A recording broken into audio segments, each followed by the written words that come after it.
बिस्मिल्लाहिर्रहमानिर्रहीम। अस्सलामुअलैकुम नाज़रीन, आप देख रहे हैं पाक स्टडी पॉइंट यूट्यूब चैनल और मैं हूं आप लोगों के साथ सैयद कंबर अब्बास। हमने सेल स्ट्रक्चर और फंक्शन का हमने पहले दो डिफरेंस डिस्कस किए थे, एनिमल और प्लांट सेल्स के दरमियान और प्रोकैरियोट्स और यूकैरियोट्स के दरमियान। आज हमारा जो नेक्स्ट टॉपिक है वो है outermost boundary of any cell, जो कि हमारे पास है प्लाज्मा मेम्ब्रेन। लेकिन कभी कभार ये जो आउटर मोस्ट बाउंड्री है ये सेल वॉल से कवर हो जाती है। कौन कौन से ऑर्गेनिज्म में सेल वॉल कौन कौन से ऑर्गेनिज्म में प्रेजेंट होती है? प्लांट सेल में, फंगल सेल में। इन इन जो ये जो ऑर्गेनिज्म है सेल वॉल के, इनके अंदर outermost boundary cell wall होती है, जबकि प्लाज्मा मेम्ब्रेन नहीं होती। इसी तरह कंपोजिशन, प्लाज्मा मेम्ब्रेन की कंपोजिशन क्या है, इसके अंदर कौन कौन से कंपोनेंट्स होते हैं? पहला जो हमारे पास है प्रोटीन्स, दूसरा लिपिड्स और कार्बोहाइड्रेट्स। प्रोटीन की जो अमाउंट होती है वो है 60 to 80%, जबकि लिपिड्स की 20 to 40%। इसी तरह कार्बोहाइड्रेट्स की small amount, carbohydrates are present in small amount. Next हमारे कुछ प्लाज्मा मेम्ब्रेन के मतलब दो मॉडल्स हैं। पहला जो मॉडल है वो है unit membrane model. Unit membrane model के मुताबिक ये कहा जाता था कि जो लिपिड बाई लेयर है ये प्रोटीन की इनर और आउटर लेयर्स के अंदर सैंडविच अंदर धसी होती है। Lipid by layer is sandwich between protein layer, मतलब कि ये प्रोटीन लेयर है एक, फॉर एग्जांपल इसके अंदर इस फॉर्म में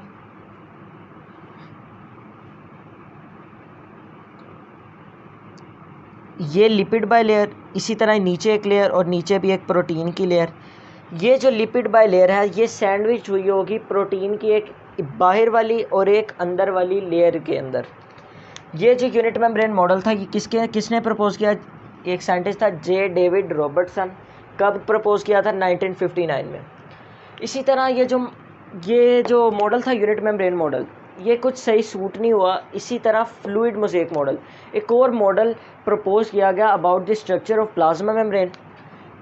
उसमें क्या था कि protein layers are not continuous, मतलब कि प्रोटीन लेयर्स नहीं प्रेजेंट होंगी। अब की बार जो प्रोटीन के कुछ मॉलिक्यूल्स होंगे और वो लिपिड बाई लेयर के अंदर धंसे हुए होंगे इन अ मोज़ेक मैनर प्रोटीन्स प्रेजेंट होंगी और जो कि लिपिड बाई लेयर के अंदर धंसे हुए होंगे। इसी मॉडल को मोस्ट एक्यूरेट करार दिया गया। ये कब प्रपोज हुआ? 1972 में। और किसने प्रपोज किया? एस.जे. सिंगर और जे.एल. निकलसन ने। आगे हम देखते हैं प्लाज्मा मेम्ब्रेन के कुछ फंक्शंस, जो कि transport of materials, nerve impulse transmission. पहला जो है ट्रांसपोर्ट ऑफ मटेरियल्स। सबसे पहले याद रखिएगा कि प्लाज्मा मेम्ब्रेन हमारे पास डिफरेंशियली या सिलेक्टिवली परमिएबल मेम्ब्रेन। अब सिलेक्टिवली परमिएबल मेम्ब्रेन कौन सी होती है? जो कि सिर्फ और सिर्फ सिलेक्टिव सब्सटेंसेस को ही अपने थ्रू पास करे और अंदर सेल के मूव कराए। अब मॉलिक्यूलर मूवमेंट किस तरह होगी? कौन कौन से मॉलिक्यूल्स, कौन कौन से एलिमेंट्स, कौन कौन से आयंस जो के मूव कर सकते हैं सेल के अंदरूनी हिस्से की तरफ, और कौन से सेल के अंदर मूव नहीं कर सकते? पहला जो है लिपिड सोल्यूबल मॉलिक्यूल्स, जो कि लिपिड जिनकी नेचर होगी वो इजीली क्रॉस कर सकते हैं प्लाज्मा मेम्ब्रेन को। इसी तरह दूसरा न्यूट्रल मॉलिक्यूल्स, गैस और ग्लूकोज मॉलिक्यूल्स, ये भी इजीली क्रॉस कर सकते हैं, जबकि जिनकी वो आयंस जिनकी चार्ज नेचर है, इधर वो पॉजिटिव और नेगेटिव आयंस, ये आयंस डिफ़िकल्ट टू क्रॉस, ये अंदर क्रॉस नहीं कर सकते। आगे हम देखते हैं कि जो ट्रांसपोर्टेशन होगी सेल के अंदरूनी हिस्से की तरफ, वो either the use of energy और without the use of energy होगी। वो ट्रांसपोर्टेशन जो कि बग़ैर किसी एनर्जी के खर्च के, बग़ैर किसी एटीपी के यूज़ के, पैसिव ट्रांसपोर्ट उसे कहते हैं। और जो transport by the use of energy हो उसे एक्टिव ट्रांसपोर्ट कहते हैं। Passive transport is from high to low concentration, जबकि active transport low to high concentration. इसी तरह पैसिव ट्रांसपोर्ट का दूसरा पॉइंट अलोंग कंसंट्रेशन ग्रेडियंट, जबकि एक्टिव ट्रांसपोर्ट किसी ग्रेडियंट, कंसंट्रेशन ग्रेडियंट के मुखालिफ। अगर मुखालिफ मूव कर रहे हैं तो हमें एनर्जी चाहिए होगी, अगर अलोंग मूव कर रहे हैं तो हमें एनर्जी नहीं चाहिए होगी। पैसिव ट्रांसपोर्ट को हम डाउन हिल मूवमेंट भी कहते हैं, जबकि एक्टिव ट्रांसपोर्ट को अप हिल मूवमेंट भी कहते हैं। पैसिव ट्रांसपोर्ट में जैसे हमने पहले भी डिस्कस किया कि इसके अंदर एटीपी और एनर्जी की कोई रिक्वायरमेंट नहीं होगी, इसी तरह एक्टिव ट्रांसपोर्ट के अंदर एनर्जी रिक्वायर्ड नहीं होगी। आगे हमारे पास कुछ ट्रांसपोर्टेशन के मतलब कुछ टर्म्स हैं, वो हम डिस्कस कर लेते हैं। पहली जो टर्म है वो है डिफ्यूजन। अब डिफ्यूजन होता है movement of solute molecules from high concentration to low concentration, जबकि ऑस्मोसिस में movement of water molecules by the membrane from higher concentration to lower concentration. इसके अंदर मेम्ब्रेन इन्वॉल्व होगी, डिफ्यूजन के अंदर मेम्ब्रेन नहीं इन्वॉल्व होगी। इसके अंदर मेम्ब्रेन का इन्वॉल्व होना लाजमी है।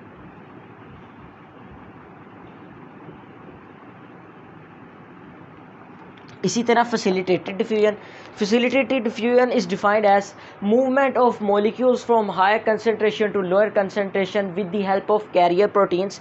कुछ प्रोटीन्स होती हैं जो कि मॉलिक्यूल्स को कैरी करती हैं और हायर कंसनट्रेशन से लोअर कंसनट्रेशन की तरफ मूव करवाती हैं। Carrier proteins are required in facilitated diffusion. Next जो हमारे पास टर्म्स है वो है एंडोसाइटोसिस।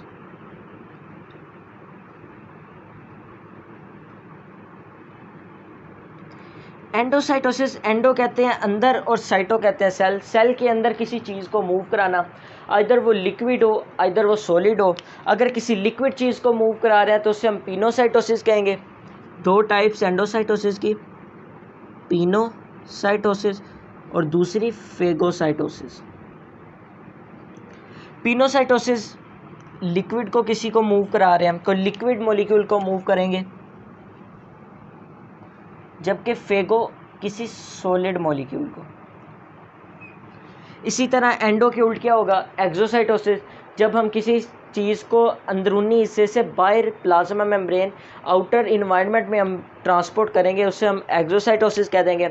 आगे हम प्लाज्मा मेम्ब्रेन के कुछ और मुतालिक डिस्कस करते हैं। नेक्स्ट जो हमारे पास फंक्शन है प्लाज्मा मेम्ब्रेन का वो है नर्व इम्पल्स ट्रांसमिशन।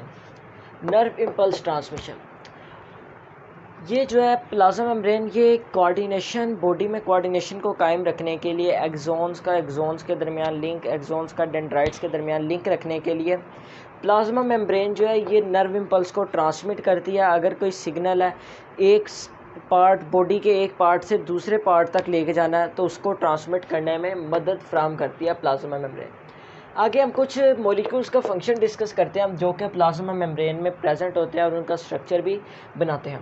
पहला जो हमारे पास है वो है फॉस्फोलिपिड्स। फॉस्फोलिपिड्स हमने पढ़ा था कि ये लिपिड्स की एक इम्पोर्टेंट टाइप है और ये लिपिड बाइलेयर को फॉर्म करती है। लिपिड बाइलेयर, जो लिपिड बाइलेयर प्रेजेंट होती है उसे बनाती है। इसी तरह दूसरा जो मॉलिक्यूल है वो है कोलेस्ट्रॉल। कोलेस्ट्रॉल जो है उसका काम क्या है कि वो लिपिड बाइलेयर को स्टेबलाइज करता है। ग्लाइकोप्रोटीन्स और ग्लाइकोलिपिड्स का क्या फंक्शन है, ये दोनों कॉन्जुगेटेड मॉलिक्यूल्स है और ये सेल सरफेस पे प्रेजेंट होते हैं और इनका मॉलिक्यूल्स को उनकी रिकग्नाइज करने में मदद करता है। इसी तरह आगे कुछ एमसीक्यूज़ को डिस्कस करते हैं इसी टॉपिक के मुतालिक। Number of layers of cell membrane according to unit membrane model 1 2 3 4 कह रहा है कि सेल मेम्ब्रेन की यूनिट मेम्ब्रेन मॉडल के मुताबिक उसकी हमने लेयर्स बतानी है कितनी प्रेजेंट होती हैं। हमारे पास 2 लिपिड बाइलेयर प्रेजेंट होती हैं। बाइलेयर का मतलब होता है 2, तो टोटल ये बन गई हमारे पास 4, तो ऑप्शन क्या होगी 4। नेक्स्ट जो एमसीक्यूज है वो है which lipids are found in cell membrane. First option phospholipid, फिर स्फिंगोलिपिड, कोलेस्ट्रॉल और ऑल। फॉस्फोलिपिड हमने पढ़ा के फॉर्म लिपिड बाइलेयर, इसी तरह स्फिंगोलिपिड और कोलेस्ट्रॉल जो है ये स्टेबल करता है लिपिड बाइलेयर को, तो इसकी ऑप्शन होगी ऑल। तमाम के तमाम प्रेजेंट होते हैं सेल मेम्ब्रेन के अंदर। इसी तरह which of the following form extra cellular matrix, cytoskeleton, beta glycoproteins, Charlie phospholipid and delta integral proteins. अब हमने जैसा कि पढ़ा कि साइटोस्केलेटन जो है ये तो अंदरूनी सेल का स्ट्रक्चर बनाते हैं। इसी तरह ग्लाइकोप्रोटीन्स ये हमने पढ़ा है, ये ऑप्शन हो सकती है, ये सेल सरफेस पर प्रेजेंट होते हैं और ये एक्स्ट्रा सेलुलर मैट्रिक्स भी बना सकते हैं। इसी तरह फॉस्फोलिपिड्स ये लिपिड बाइलेयर को बनाते हैं, जबकि इंटेग्रल प्रोटीन्स भी एक्स्ट्रा सेलुलर मैट्रिक्स नहीं बनाती। तो हमारे पास ऑप्शन क्या होगी, ग्लाइकोप्रोटीन्स। ये था हमारा प्लाज्मा मेम्ब्रेन का टॉपिक। आगे हम सेल वॉल को डिस्कस करते हैं। नेक्स्ट जो हमारे पास टॉपिक है वो है सेल वॉल। अब सेल वॉल क्या है, cell wall is the outermost boundary present in plant cell, fungal cell और prokaryotes, but it is absent in animal cells. अब प्लांट सेल में जो सेल वॉल जिससे बनी होती है वो है मेनली जो है वो सेलुलोज, फंजाई में काइटिन, प्रोकैरियोट्स में पेप्टाइडोग्लाइकन और म्यूरिन। इनको हमने पहले भी डिस्कस किया था। आगे सेल वॉल स्क्रीट कहाँ से होती है, cell wall is secreted by protoplasm of cell. आगे हम डिस्कस करते हैं 4 टर्म्स को, प्रोटोप्लास्ट, प्रोटोप्लाज्म, साइटोप्लाज्म और साइटोसोल। ये बहुत कंफ्यूजिंग टर्म है, इनके दरमियान डिफरेंस डिस्कस करते हैं। ये हमारे पास एक प्लांट सेल है और ये एक एनिमल सेल है। ये ब्लू कलर की ये प्लांट सेल के बाहर सेल वॉल है, एनिमल सेल में ये सेल वॉल प्रेजेंट नहीं होती। अगर हम किसी सेल से सेल वॉल रिमूव कर दें, जैसा कि हम प्लांट सेल से अगर सेल वॉल रिमूव कर दें और एनिमल सेल को वैसे का वैसे ही रहने दें, तो इन दोनों को हम प्रोटोप्लास्ट कहेंगे। ये हमने सेल वॉल रिमूव कर दी,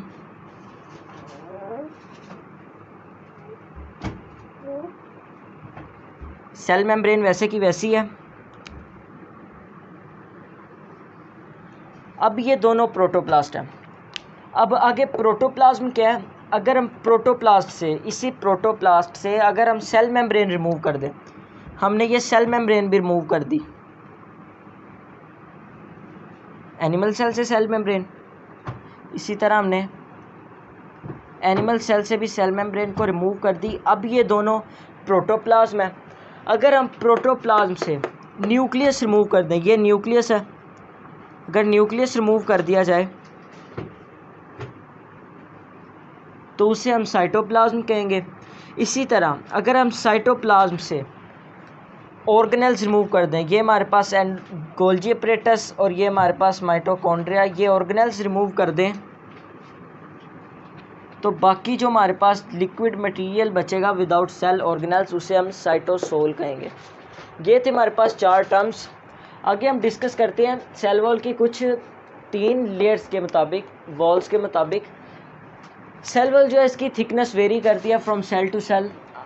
इसकी पहली लेयर है प्राइमरी वॉल। अब प्राइमरी वॉल जो है ये न्यूली ग्रोइंग सेल के अंदर प्रेजेंट होती है। इसकी कंपोजिशन क्या है, सेलुलोज, पेक्टिन और हेमीसेलुलोज, और इसकी जो सेलुलोज की जो अरेंजमेंट होती है वो क्रिस क्रॉस अरेंजमेंट होती है, क्रिस क्रॉस, मतलब कि इस तरह ये एक और इस तरह की कुछ अरेंजमेंट होगी सेलुलोज की।